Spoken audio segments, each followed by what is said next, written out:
Good afternoon everybody, and a very warm welcome to Mildenhall and Volmer. Nearly forgot what I was going to say there. And today it's going to be some plans. I'm not sure how to call this. Basically, it's plans for my Berringer station building, and I'll give you an update whilst we're here because I have done a few additional bits. I might as well just tell you here and now what I'm going to do. But basically, the main crux of the video is going to be to do with my Berringer station building. Now at the moment, as things stand, I haven't touched this station building from when it was originally built. So it's still in its original format and condition, but I'm now going to plan on retrofitting it to make it fit at Mildenhall. And the reason why is because there's lighting in this, and I'd like to kind of get in to doing the lighting on platform 5, and that's the platform right at the back. So I'm going to have to move the layout forward to do all of that. So I'd like to start getting all the wiring done and any additional lighting I want to put into this building to rejig it, have that all done so I can wire it all up together. But like I said, I do have issues. Not at the front, it sits lovely at the front of the layout, it's at the back where the problem is. And I'm going to just spin you around and show you the back. As you can see, it looks like somebody's just taken a big bite out of it and taken a chunk out of it. And that's because when it was sitting in Berringer, basically it sat on the plinth. And then the footbridge came up to meet the building. But obviously that's now no longer needed, and the entrances just don't look right anymore because they're in the wrong place. So what I'm proposing to do is something quite drastic, however, keeping it as it is. So I'm not exactly sure how it's going to work, but basically what's happened is as soon as I put this down onto the layout, there's still a gap between this top part of the building and the actual platform. And so what I'm planning on doing is basically making the back exit onto the platform similar to what's on the front. And so basically I'm going to cut an arch into here. And basically I'm going to then seal off these doors here, one here and one there. So the main entrance is going to be through the middle here, as on the front of it. That's what I'm thinking currently. As you've seen before with this, it all does come off. The ends come off. As you can see, I'll take it off so it doesn't all just fall out. And so all the top comes off. So I'm going to have to pull out this curved bit, the arch, but I've already pre-made a template line on the back wall, so I know how far to go down with the arch, or how far to go up with the arch I should say. So I've got an idea of what I'm going to be doing with that. The thing being is just I need to make sure that when I put this arch back, that it's not going to be sitting lower than the actual arch that's on the front here. So that's quite an important kind of measurement there. So I'm going to have to take all this lighting out or unplug it all and then reinstall it afterwards, and I might very well add some additional lighting along the way.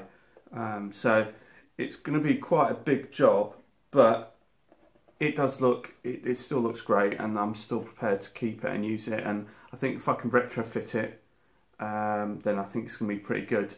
So I'm sort of looking forward to doing that. Bit daunted at the same time because it is the original Berringer building. I don't really want to muck it up, but I'm confident that I can get away with it and do what I need to do with it. So in the meantime, I'll just put this back, put the tops back on, and then I can take you to the layout and just show you a few of the other bits that I've been up to as well. So that's all nicely put back together again. So I'm just going to drop that there.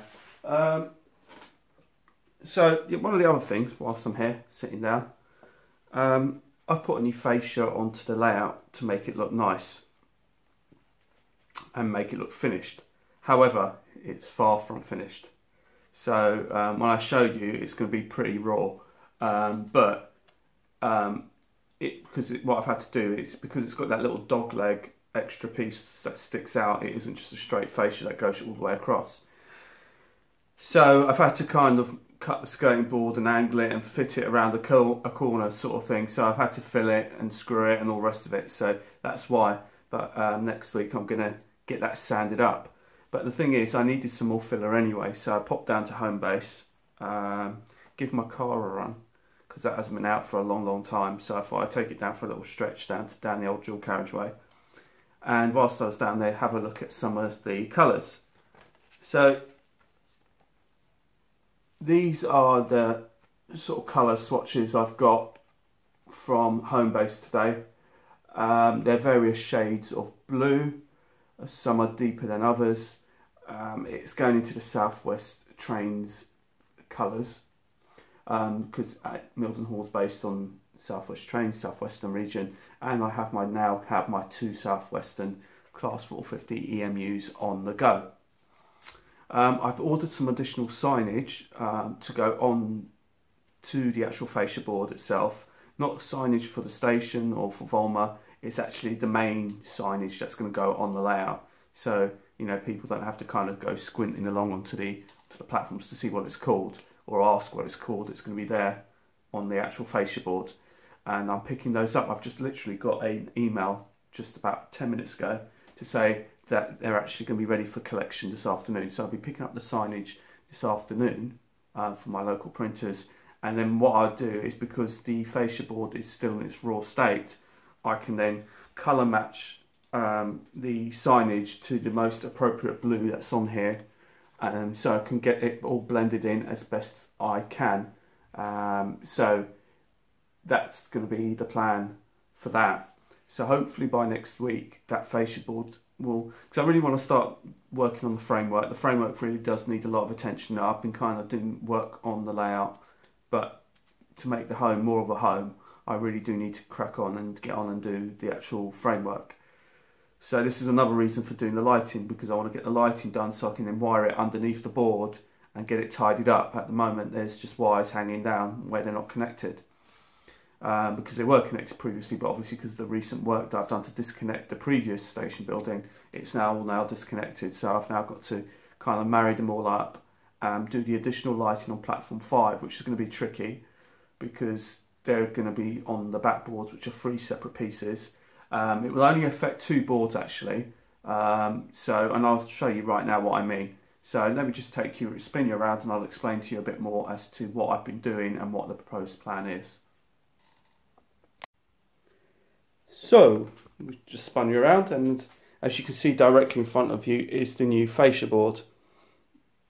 And like I said to you, it's all in its very raw state, and it comes all the way from one end of the layout, which finishes just here.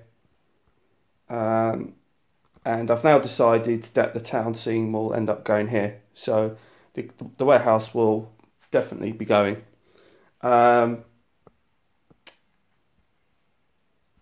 So I've added this whole fascia board. So as you can see along here, there's a lot of filler going on here. So that all needs to be sanded right back before it can be primed and painted. And that runs all the way to the very end of the layout. So moving along, as you can see in front of you is my 450 EMU. So that blue is going to be the sort of blue that I'm going to be putting onto the fascia board. So I'm just going to colour match that, and that is the kind of signage. I'm going to just see if I can zoom you in a bit.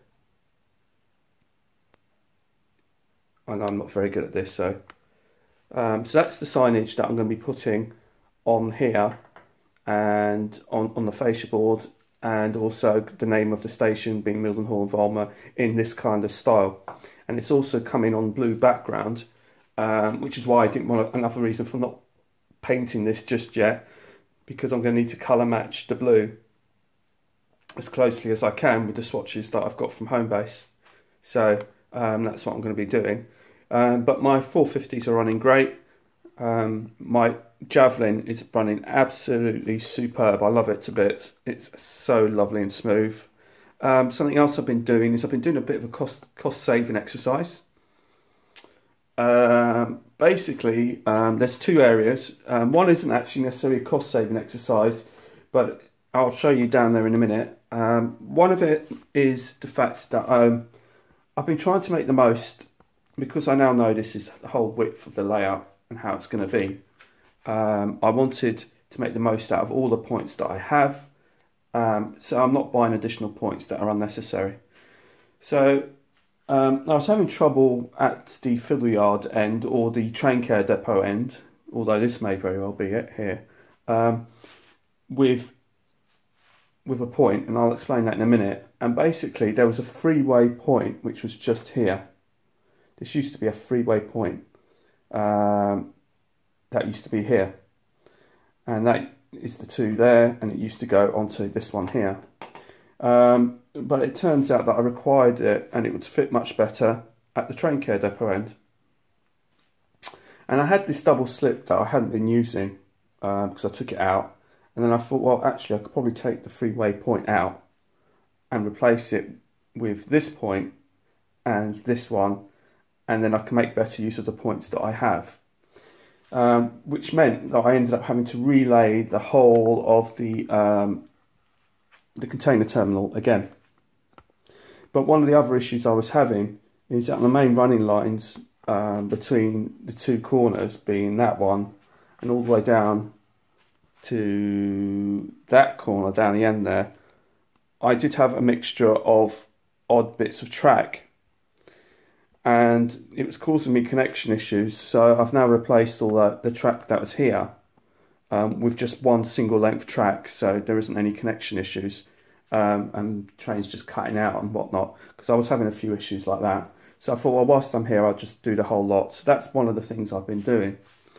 And the thing being is also down at this end,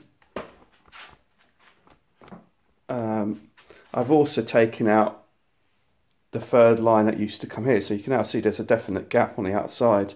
The reason for that is that, like I said, the town scene is going to be going here, and I'm going to be taking this side down, but I'm not going to extend it out or anything. But what I'm planning on doing is extending it in to create a bit of depth on the town scene to go on this curve and marry it up and hopefully join it up with that end and that bridge right down the end. That's sort of the plan, really.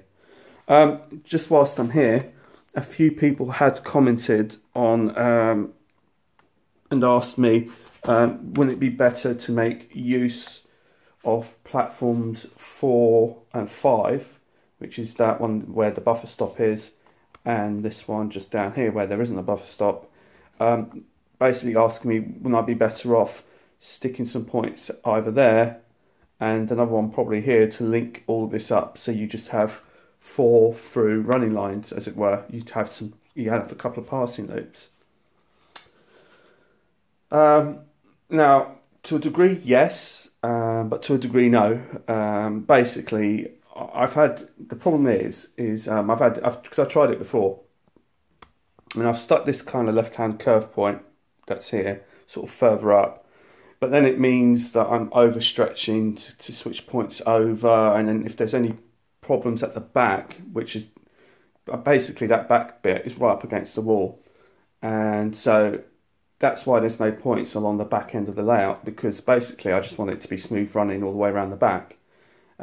So by adding points along the back, it's a potential for derailments, and then I'm having to go fishing for locos and stuff like that.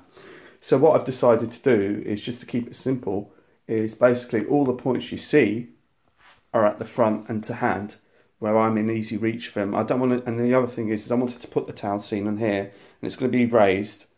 I'm not sure if it's going to encroach or come across. I'm not quite sure about that yet. But I don't want to start having to stretch underneath layout under pillars and under the town scene, and having to remove the town scene to switch points. So I've decided to keep it as it is, and I'm quite happy with how that's going to be. I mean, essentially, like I said, I can only have 2 trains running at any one time in any case. So that's the reason. So thanks for your suggestions for that, but I am going to leave it as is. And the only thing I might do is I might extend the platforms out this way a bit. I'm not sure whether I'm going to do both of them or not. One of the other things I was thinking of doing is doing a ramp and ramping it up to meet possibly that bridge there. That was one thing, that was one possibility I was considering. So as you can now see, the station building's been removed, and you can see how it fits. Basically, there used to be the steps that used to drop down, and the old station building used to sit on top of that, but obviously it wasn't required for my old Berringer station building. But like I said, unfortunately, there's a slight height discrepancy, that the building is slightly higher than the platform when it meets the platform over there. So I need to address that, and also the exits on the back don't meet up properly. So that's why I'm going to have to retrofit it. Also, you'll notice that I've had to cut away the platform, the canopy, as you can see from that marker there.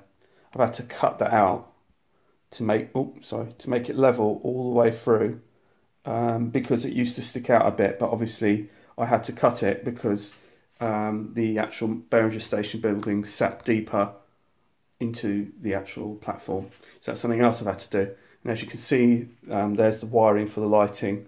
So all that needs to be redone. And also, like I said, I'm going to end up putting lighting on that back wall, on that back retaining wall. But I did contemplate building another canopy along the platform 5, but I'm not going to do that because I really like the idea of seeing the actual retaining wall, which I think is really nice, and I didn't really want to lose the look and spoiling the look of putting a canopy on to that retaining wall, because I actually like it is. So what I'm going to do is I'm just going to put some holes into the retaining walls and then put the lighting on as you go along, and they'll be daisy changed. And then where the joint is along there'll be a quick release bit, so when it needs to take out the backboards, I can just uncouple the quick release electrical connection. So that's how I'm going to do that. The final bit, and I think this is going to be the final bit of the video because otherwise this video is going to drag on quite a lot, is something else that I've been doing, and I'll explain to you what else I've been doing, so just bear with me one moment. So here is my sort of filiard cum stroke train care depot, and as you can see, there's one of my 450s there. There's a 416, and that's been hooked up to, that's the Network Southeast one, that's been hooked up to my BR blue-grey one, and they both run together, and they run both seamlessly. They're great, they both run together nicely. And I've got my VEP just over here. So this is something I've just done recently, just knocked this up. And luckily, I mean, I've still got a hole here to fill, but there was one here, and I've tried it already, because I put one of the bulbs in and it goes in there and it lights up this building very, very nicely. And I've just kind of put some flooring down and some fencing. This is all stuff that I've had. Now the reason why I needed a three-way point, which is here, which was over at the fill yard, was the point that's at the fill yard now, at the container terminal yard, used to be here, but it used to overhang this join.